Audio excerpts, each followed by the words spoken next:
श्री कृष्ण के द्वारा दी गई दिव्य आंखों से श्री कृष्ण में ही ब्रह्म के दर्शन करने के बाद अर्जुन नतमस्तक होकर भगवान श्री कृष्ण से एक सवाल और पूछते हैं। अर्जुन के सारे संताप जबकि मिट चुके हैं, अर्जुन पूरी तरह से अपने आप को श्री कृष्ण को समर्पित कर चुके हैं। अब अर्जुन एक सवाल पूछते हैं कि हे प्रभु, अगर हर जीवात्मा में, इस संसार में विचरण करने वाले, संसार में रहने वाले हर इंसान की जीवात्मा में अगर आप हैं, हर इंसान में ही अगर आप हैं, तो उसके बावजूद भी हर इंसान अपना अपना स्वाभाविक गुण क्यों रखता है? हर इंसान का गुण धर्म अलग क्यों है? हर इंसान का आचरण अलग अलग क्यों है? हर इंसान विपरीत परिस्थिति में अलग अलग व्यवहार क्यों करता है? तब श्री कृष्ण अर्जुन से कहते हैं कि इसको समझने के लिए आपको इंसान का प्रकृति योग समझना पड़ेगा। इंसान की उत्पत्ति का आधार, इंसान के पैदा होने का आधार समझना और जानना पड़ेगा। तब श्री कृष्ण अर्जुन से कहते हैं कि हे अर्जुन, हर योनि में जन्म लेने वाला व्यक्ति विशेष, हर योनि में, अर्थात कोई इस धरती पर इंसान बनकर आता है, कोई जलचर बनकर आता है, पानी में रहने वाले जीव के रूप में इस धरती पर पैदा होता है, कोई पक्षी बनता है, कोई पशु बनता है। किसी भी योनि में इस इंसान की जीवात्मा के रूप में इस धरती पर जब उत्पत्ति होती है, तो मैं पिता बनकर, मैं अर्थात ब्रह्म पिता बनकर उसका गर्भ धारण करवाता हूं, और प्रकृति अपनी गोद के अंक से अर्थात मां बन के उस गर्भ को धारण करती है। और जब इंसान ब्रह्म और प्रकृति के संयोग से उत्पन्न होता है, तब प्रकृति में उत्पन्न हुए इंसान में प्राकृतिक रूप से जो गुण आते हैं, वो गुण हर इंसान का व्यवहार अलग अलग बनाते हैं। और हर योनि में जन्मा हुआ या जन्मी हुई कोई भी जीवात्मा तीन प्रकृति के तीन गुणों के साथ इस धरती पर पैदा होती है, और वो गुण हैं सत्वगुण, रजोगुण और तमोगुण।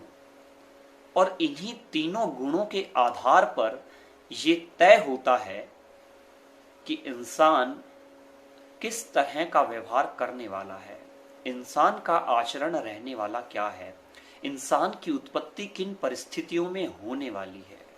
अब इस बात को अगर हम बिल्कुल साधारण शब्दों में समझें, बिल्कुल साधारण शब्दों में, तो हमारे अंतःकरण की चौथी अवस्था या चौथा भाग, जो हम ज्ञान विज्ञान योग में पढ़ चुके हैं, हमारे अंतःकरण की चौथी अवस्था, जिसको चित्त कहा जाता है, जिसका कोरिलेशन है कॉन्शियस के साथ, हमारी जीवात्मा के साथ, वो चित्त जो अच्छे और बुरे का हिसाब रखता है, जो हमारे कर्मों का लेखा जोखा रखता है, जो हमारे कर्मों को एक जन्म से दूसरे जन्म में स्थानांतरित करता है, वो चित्त जब प्रकृति के साथ सामुज्य प्राप्त करता है, प्रकृति के साथ कोरिलेशन प्राप्त करता है, तब इंसान की उत्पत्ति इस धरती पर होती है।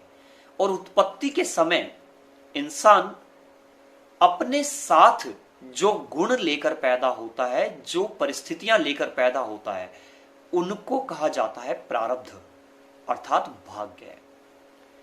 अब हमारे कर्म, इसका मतलब हमारे कर्म जो हमारे साथ पिछले कई जन्मों से चलते हुए आ रहे हैं, हमारे इस जन्म का प्रारब्ध तय करते हैं कि आने वाले समय में हम उत्पन्न या पैदा कहाँ होने वाले हैं। एक इंसान राजा के घर में जन्म लेता है, एक रंक के घर में जन्म लेता है, एक इंसान बहुत विपरीत परिस्थितियों में जन्म लेता है, एक बहुत अच्छी परिस्थितियों में जन्म लेता है, एक इंसान पैदा होने के साथ ही बहुत मेधावी होता है, बहुत अच्छा होता है, एक इंसान बहुत लचर होता है, हालात के आगे मजबूर होता है। अर्थात हमारा जो प्रारब्ध है वो बुद्धि और मन लेकर पैदा होता है। हमारा चित्त हमारे अगले जन्म की बुद्धि और अगले जन्म के मन को निर्धारित करता है।